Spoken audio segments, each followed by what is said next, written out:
अब हम देखते हैं लोकल एनेस्थेटिक के मैकेनिज्म ऑफ एक्शन। तो मैकेनिज्म ऑफ एक्शन देखने से पहले थोड़ा सा हम एक्शन पोटेंशियल देखते हैं कि एक्शन पोटेंशियल क्या है। तो हमें पता है कि ये हमारा नर्व है, ठीक है, न्यूरॉन है।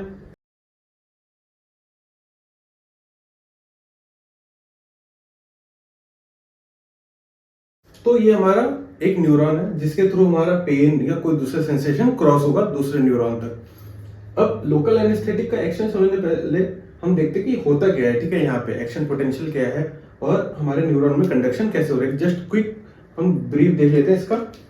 तो सबसे पहले ये हमारे लाइगेंड गेटेड सोडियम चैनल है। तो क्या होगा, जब भी कोई ड्रग जैसे कोई भी लाइगेंड आ सकता है या हमारा कोई न्यूरोट्रांसमीटर आके इस पे बाइंड करेगा, ठीक है, इस रिसेप्टर पे बैठेगा, तो क्या होगा, यहाँ से सोडियम का इन्फ्लक्स स्टार्ट हो जाएगा। ठीक है, जैसे सोडियम का इन्फ्लक्स स्टार्ट होगा तो यहाँ से ये रेस्टिंग मेम्ब्रेन में अभी तो आराम से रेस्ट कर रहा है ना ये हमारा न्यूरॉन, जब तक सिग्नल कंडक्ट करेगा तो उससे पहले ये रेस्ट में। अभी जैसे लाइगेंड आके बैठा, इसके अंदर पॉजिटिव चार्ज बढ़ने लगे। ये सोडियम क्या है, पॉजिटिव चार्ज है, कैटायन से, तो अंदर इसके पॉजिटिव चार्ज बढ़ने लग गए। अब ये क्या होगा, धीरे जैसे पॉजिटिव चार्ज बढ़ेगा ये रेस्टिंग मेम्ब्रेन पोटेंशियल से धीरे धीरे थ्रेशोल्ड पोटेंशियल तक पहुंचेगा। अब जैसे ही ये थ्रेशोल्ड पोटेंशियल पे पहुंचता है तो क्या होता है, ये सारे वोल्टेज गेटेड सोडियम चैनल है, ठीक है, ये वोल्टेज गेटेड सोडियम चैनल क्या करेंगे, एक साथ सब खुल जाएंगे। ये पहुंचा, ये इस पे आके यहां तक हमारा थ्रेशोल्ड पोटेंशियल पहुंचा, धीरे धीरे पॉजिटिव चार्ज आ रहा है इधर, पहले यहां तक पहुंचा, ये ओपन कर देगा, यहां से पॉजिटिव चार्ज और आने लगेगा। ठीक, फिर ये इस पे जाएगा, धीरे धीरे कंडक्शन हो रहा है ना, आगे बढ़ रहा है धीरे धीरे, तो ये पॉजिटिव चार्ज इस पे आके बाइंड करेगा, यहाँ पे वोल्टेज बढ़ाएगा, ये वोल्टेज सेंसिटिव है, जैसे -55 पे पहुंचेगा, वोल्टेज सेंसिटिव है, ये क्या करेगा और भी सोडियम का इन्फ्लक्स स्टार्ट कर देगा। तो यहाँ से भी इन्फ्लक्स स्टार्ट हो गया, ये धीरे धीरे इस पे जाएगा, पॉजिटिव चार्ज धीरे धीरे इस पे आएगा, ये भी सोडियम का इन्फ्लक्स स्टार्ट कर देगा। तो होता क्या है, कंडक्शन कैसे हो रहा है, यहाँ से पॉजिटिव इस पे आया, ये पॉजिटिव ने और पॉजिटिव को अंदर डाल दिया, फिर ये यहाँ से आया, ये भी पॉजिटिव को अंदर डाल रहा है। तो दो चीज आप कंफ्यूज मत होना, ये लाइगेंड गेटेड सोडियम चैनल है, मींस जब इस पे कोई ड्रग आके बाइंड करेगा तब ये ओपन होगा। और ये क्या हुआ, ये वोल्टेज सेंसिटिव है, मींस वोल्टेज सेंसिटिव का मतलब ये हुआ कि जैसे ये इस थ्रेशोल्ड पोटेंशियल पे पहुंचेगा तो इस वोल्टेज को, इस पोटेंशियल पे ऑटोमेटिक ओपन हो जाता है। ठीक है, इसको लाइगेंड की जरूरत नहीं होती। तो धीरे धीरे कंडक्शन आगे बढ़ रहा है, पॉजिटिव चार्ज अंदर आ रहा है, तो क्या हो रहा है, ये धीरे धीरे एक्शन पोटेंशियल की ओर जा रहा है। जैसे एक्शन पोटेंशियल पे पहुंचा, इसके एट द एंड टर्मिनल पे क्या होगा, जो भी न्यूरोट्रांसमीटर वेसिकल्स में स्टोर्ड है, कैल्शियम का इन्फ्लक्स हुआ और न्यूरोट्रांसमीटर रिलीज हो गया, ये फर्दर आगे जाके अपने सिग्नलिंग को भेजेगा। तो ये हो गया आपका जनरल मैकेनिज्म। तो ऐसे होता है, फिर हमारा क्या होता है, ये रीपोलराइज होने लगता है। इस ऑप्शन को क्या कहते हैं, इस पोजीशन को क्या कहते हैं, डीपोलराइजेशन, और ऊपर से जब नीचे आता है तो इसको कहते हैं रीपोलराइजेशन। तो आई होप इतना आपको क्लियर हो गया। अब लोकल एनेस्थेटिक काम कैसे करते हैं, इनका मैकेनिज्म, ये वोल्टेज गेटेड सोडियम चैनल है, इन पे बाइंड करके इनके थ्रेशोल्ड को बढ़ा देता है। मींस ये पहले यहां पे बाइंड कर रहा था, मींस यहाँ पे इस पोटेंशियल पे ओपन हो रहा था, इसका थ्रेशोल्ड बढ़ा दिया, अब ये काफी ऊपर जाके बाइंड करेगा। इस कंडीशन में होता क्या है, मान लो ये थोड़ा ऊपर जाके ये ओपन होगा, अब हुआ क्या, सोडियम तो जितना इन्फ्लक्स हो, इसको तो कंडक्शन के लिए, आगे बढ़ने के लिए और पॉजिटिव चार्ज की जरूरत है। अब ये पॉजिटिव चार्ज का थ्रेशोल्ड ऊपर जा चुका है, ये वोल्टेज अब सेंसिटिविटी इसकी कम हो गई, और ज्यादा इसको पॉजिटिव चार्ज चाहिए।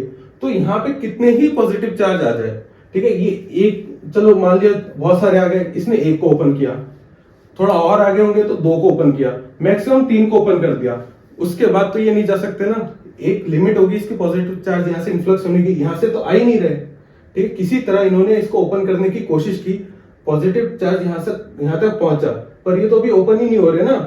ये पॉजिटिव चार्ज क्या हुआ, यहाँ से इन्फ्लक्स हुआ इसका, ये थोड़ा आगे गए, इसको भी कोशिश किया पहुंचे नहीं, इसको भी कोशिश किया पहुंचे नहीं, एक टाइम बाद ये पॉजिटिव चार्ज का कंडक्शन 2 से 3, ठीक है, 2 से 3 नोड ऑफ रैनवियर तक ही रह जाते हैं।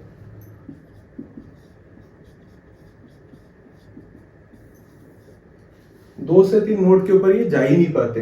रीजन आपको समझ में आ गया होगा, सोडियम गेटेड जो भी हमारे चैनल है, वोल्टेज गेटेड सोडियम चैनल, ये ओपन ही नहीं होते क्योंकि इनका थ्रेशोल्ड बढ़ चुका है।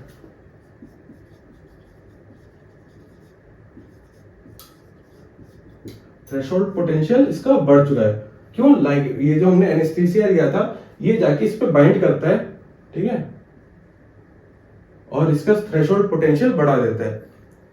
तो इसका मैकेनिज्म ऑफ एक्शन क्या हुआ? Local anaesthesia bind to voltage gated sodium channel and increase its threshold potential। ये आपका बेसिक एक मैकेनिज्म ऑफ एक्शन हो गया। अब थोड़ा हम देखते हैं यहाँ पे हो क्या रहा है। जो ये वोल्टेज गेटेड सोडियम चैनल है, हम इसके स्टेट को देखते हैं कि इसमें हो क्या रहा है, इसके कौन कौन सी स्टेट है।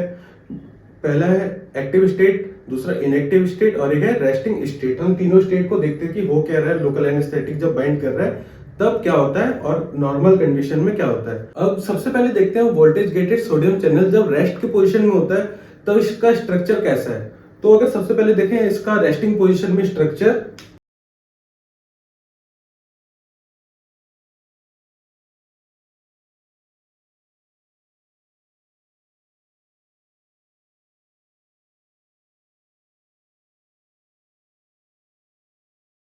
तो ये स्ट्रक्चर हुआ हमारा रेस्टिंग पोजीशन पे हमारा वोल्टेज सेंसिटिव सोडियम चैनल का। तो इसका स्ट्रक्चर भी सेम रहता है हमारे आयन चैनल जैसा, मींस 5 सब यूनिट का बना होगा ये, 2 अल्फा बीटा गामा और डेल्टा का, ठीक है। अगर इसके फ्रंट पोजीशन से देखें, हम अगर फ्रंट साइड से देखें तो ये रेस्टिंग पोजीशन पे कैसा है, इस टाइप से क्लोज्ड है, ठीक है। ये इसका एम गेट या मेक गेट है, एम गेट या मेक गेट, ठीक। होता क्या है, ये रेस्टिंग पोजीशन पे क्लोज पोजीशन पे ऐसा रहता है। जैसे ये एक्टिव होता है, मींस सोडियम का इन्फ्लक्स हुआ, थ्रेशोल्ड पोटेंशियल पे पहुंचा, तो क्या होता है, ये एक्टिव होता है। ये अभी ऐसा बंधा हुआ है, जैसे एक्टिव होगा ये ओपन हो जाएगा।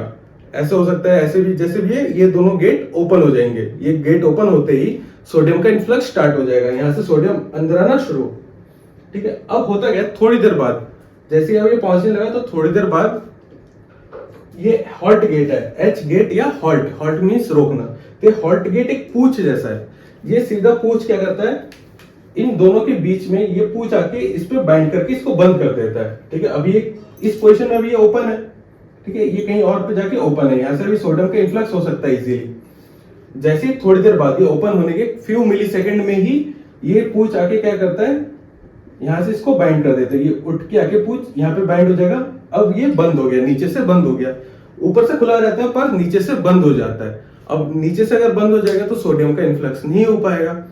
तो होता क्या है, पहले ये आया, इस पर बाइंड किया, कुछ सोडियम आते ही ये आगे बढ़ गया पोलराइजेशन और ये बंद हो गया, आगे बढ़ गया, ये बंद हो गया, ये ओपन हुआ, आगे बढ़ा, बंद हो गया। इस टाइप से आगे बढ़ता है, ठीक है। हमारा पोटेंशियल न्यूरॉन से कंडक्ट होता है, यहाँ से धीरे धीरे धीरे आगे जाएगा, फिर वहां से एसिटाइलकोलिन या नॉरएपिनेफ्रिन जो भी न्यूरोट्रांसमीटर रिलीज होगा वो जाके नेक्स्ट न्यूरॉन पे बाइंड करेगा और अपना एक्शन शो करेगा। तो ये नॉर्मल स्ट्रक्चर हो गया हमारा रेस्टिंग पोजीशन पे। अब देखते हैं दो और कंडीशन, जब वो एक्टिव पोजीशन पे होगा और इनएक्टिव पोजीशन पे होगा। तो आई होप इतना तो आपको समझ में आ गया कि रेस्टिंग पोजीशन पे क्या है, ये इसका क्लोज्ड है, एम गेट, जैसे ही एक्टिव होगा एम गेट खुल गया, सोडियम का इन्फ्लक्स स्टार्ट हो गया, कुछ मिली सेकेंड बाद भले ये खुला रहता है, नीचे से एच गेट या हॉल्ट गेट बंद कर देता है, सोडियम का इन्फ्लक्स रुक जाता है, ठीक है।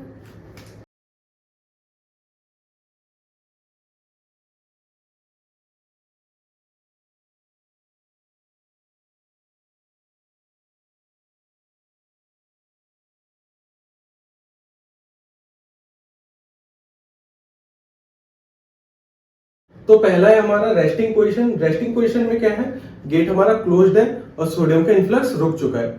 उसके बाद है हमारा एक्टिव स्टेट। एक्टिव स्टेट कब है, जब धीरे धीरे ये डीपोलराइजेशन की ओर जा रहा है और थ्रेशोल्ड पोटेंशियल क्रॉस करते ही सोडियम का इन्फ्लक्स स्टार्ट हो चुका है, ठीक है। ये सोडियम अंदर आ रहा है सेल के। इसका थर्ड है हमारा इनएक्टिव स्टेट। इनएक्टिव स्टेट में क्या होगा, ये पहले जैसे ही अंदर आ रहा था कुछ मिली सेकेंड बाद ये हमारा हॉल्ट गेट इसको क्लोज कर देता है और सोडियम का इन्फ्लक्स रुक जाता है। इससे क्या होगा, सोडियम का इन्फ्लक्स रुकेगा और डीपोलराइजेशन भी रुक जाएगा। अगर पॉजिटिव चार्ज अंदर नहीं आएगा तो डीपोलराइजेशन रुक जाएगा, ऊपर नहीं जाएगा ना। तो ये हो गया आपका जनरल मैकेनिज्म। अब हम देखते हैं कि हमारे सेल के अंदर, हमारे न्यूरोनल सेल के अंदर ये वर्क कैसे कर रहा है। लोकल एनेस्थेटिक यहाँ पे कहाँ पे बाइंड कर रहा है और कैसे अपना एक्शन शो करता है। तो पहले आप इसको नोट कर लीजिए, इसके बाद हम देखेंगे कि हमारे न्यूरॉन पे ये लोकल एनेस्थेटिक कैसे एक्ट कर रहे हैं और कैसे इसको ब्लॉक कर रहे हैं। अब हम हमारे एक्सोनल मेम्ब्रेन में देखते हैं कि वोल्टेज गेटेड सोडियम चैनल कैसे काम करता है। तो सबसे पहले अगर ये चैनल रेस्ट पे होगा तो इसका एम गेट क्या होगा, बंद रहेगा। ठीक है, यहाँ से बंद है तो सोडियम जो भी बाहर घूम रहा होगा, हमारे एक्सोनल मेम्ब्रेन के बाहर जो भी सोडियम घूम रहा होगा वो अंदर नहीं आ पाएगा और वो इसके साइड से चले आएगा। ठीक है, क्योंकि ये एम गेट क्या है, अभी बंद है। उसके बाद एक्टिव स्टेट में क्या होगा, ये एम गेट यहाँ से ओपन हो जाएगा। ठीक है, एम गेट ओपन हो जाएगा और सोडियम इजीली अंदर आ जाएगा यहाँ से। ठीक है, सोडियम अंदर आएगा, यहाँ पे हमारा एच गेट भी ओपन होगा। ठीक, एच गेट भी ओपन है। यहाँ पे भी रेस्टिंग पोजीशन पे क्या रहता है, एम गेट बंद रहता है और एच गेट हमारा फ्रीली ओपन रहता है। अब जैसे ही ये सोडियम का इन्फ्लक्स स्टार्ट हो चुका है, ये एक्टिव पोजीशन पे कुछ मिली सेकेंड बाद, ठीक है, मिली सेकेंड बाद ये एच गेट क्लोज हो जाता है। यहां से एच गेट क्या होगा, ये इस पे आके बाइंड करेगा और एच गेट क्लोज हो जाएगा। भले ही यहां से ये एम गेट ओपन रहे, अब नीचे से तो बंद हो चुका है, एच गेट बंद हो चुका है, तो हमारा सोडियम क्या करेगा, यहां से तो चला आ रहा था, सोडियम यहां से अंदर आ जा रहा था और इस केस में सोडियम यहां से फिर वापस चले आएगा। तो ये जनरल कंडीशन है हमारा वोल्टेज गेटेड सोडियम चैनल का। तो लोकल एनेस्थेटिक क्या करेगा, ये अपने रिसेप्टर के बाइंडिंग साइट पे आके बाइंड करेगा और इन चैनल को स्टेबलाइज कर देगा। अगर ये स्टेबलाइज हो जाएंगे तो इनका थ्रेशोल्ड पोटेंशियल बढ़ जाएगा। मींस पहले अगर -55 पे ये ओपन हो रहे थे तो अब इनके पोटेंशियल बढ़ चुका है, इनको और चार्जेस चाहिए होगा अपने आप को ओपन करने के लिए। तो जो जनरली होता क्या है, हमारा local anaesthetic generally basic form में है। ठीक है, ये बेसिक फॉर्म में, बी से बेस फॉर्म में कर सकते हैं, लिपोफिलिक फॉर्म में है। तो ये सर्कुलेटरी सिस्टम में कभी कभी आयनाइज भी हो जाते हैं, ये कैटायनिक फॉर्म में आयनाइज हो जाते हैं। बट अगर ये आयनिक फॉर्म में होगा तो हमारे लिपिड मेम्ब्रेन को क्रॉस नहीं कर पाएगा। तो अगर इन केस भी ये क्रॉस करने की कोशिश करेगा तो फिर से हमारे एक्सोन के प्लाज्मा एक्सोप्लाज्म में आके ये फिर से, तो जो हमारा लोकल एनेस्थेटिक है ये बेसिक फॉर्म में है। ठीक है, ये अपने आप को कैटायनिक फॉर्म में भी कन्वर्ट कर सकता है और बेसिक फॉर्म में तो एक्सोप्लाज्म के अंदर आके फिर से कैटायनिक फॉर्म में चेंज हो जाएगा। तो जो रिसेप्टर है, रिसेप्टर पे ये कैटायनिक फॉर्म ही बाइंड करता है, इसी की एफिनिटी सबसे ज्यादा है।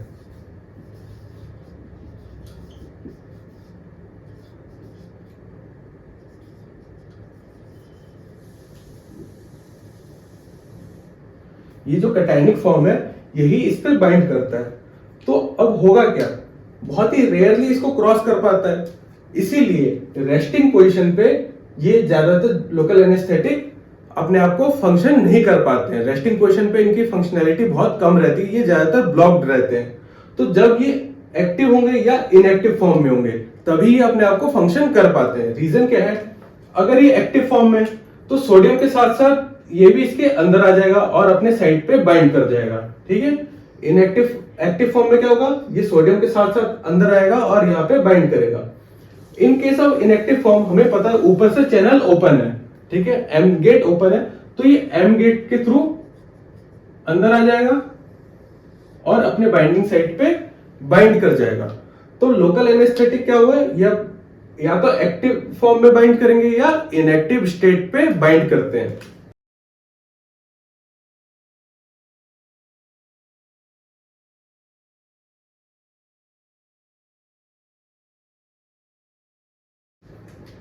तो हमने अब तक देखा कि हमारा लोकल एनेस्थेटिक लिपोफिलिक फॉर्म में रहता है। तो ये हमारे सर्कुलेटरी सिस्टम में या तो लिपोफिलिक फॉर्म में भी हो सकता है या कैटायनिक फॉर्म में भी हो सकता है। ये इक्विलिब्रियम मेंटेन करके रखता है। आगे मींस हमारे सर्कुलेटरी सिस्टम में ये डिसोसिएट हो जाता है। ठीक है, तो अगर ये लिपोफिलिक फॉर्म में हुआ तो हमारे एक्सोनल मेम्ब्रेन को इजीली क्रॉस करके एक्सोप्लाज्म में आ जाएगा।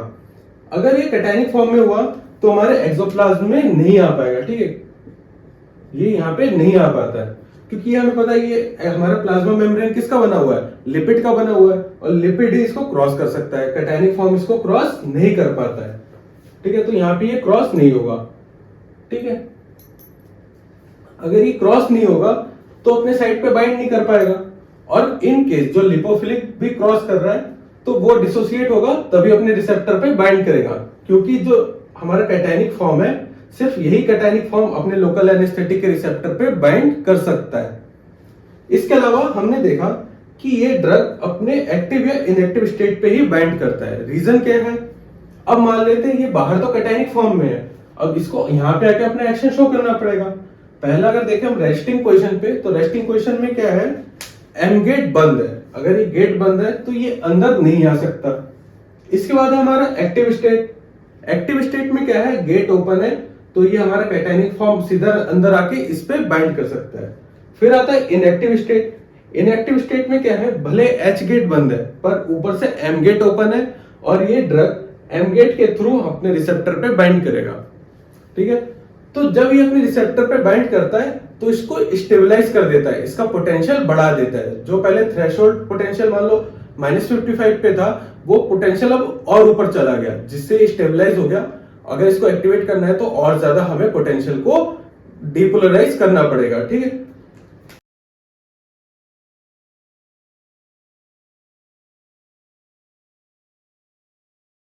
तो एक्शन क्या होगा लोकल एनेस्थेटिक का हमारे वोल्टेज गेटेड सोडियम चैनल पे, ये तो पहले इसको स्टेबलाइज करेगा और इसकी पोटेंशियल को बढ़ा देगा।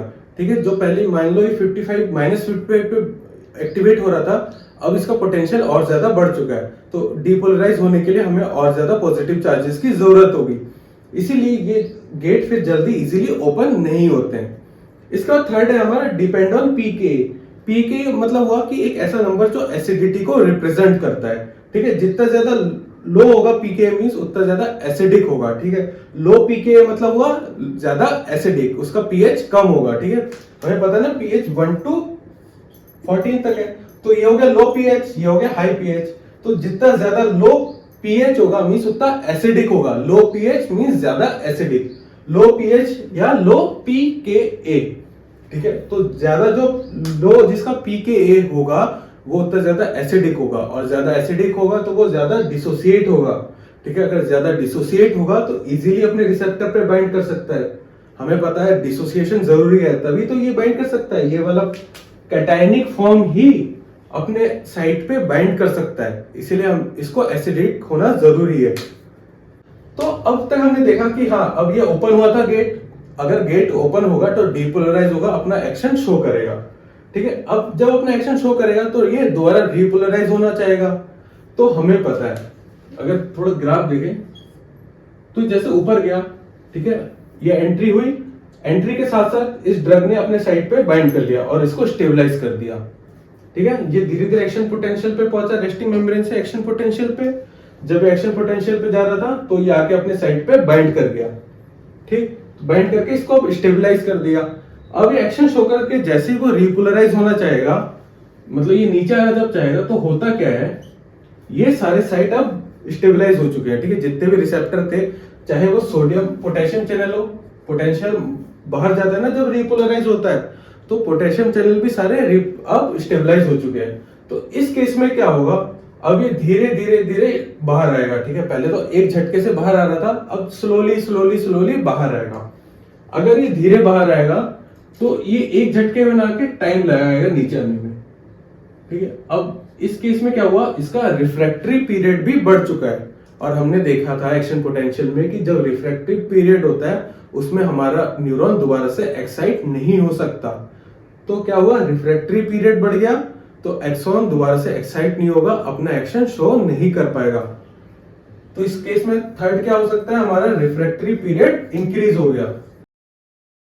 तो mechanism of action local anaesthetic का क्या होगा, ये पहले स्टेबलाइज करेगा, थ्रेशोल्ड बढ़ाएगा गेट ओपनिंग का, और रिफ्रैक्टरी पीरियड को भी इंक्रीज कर देगा।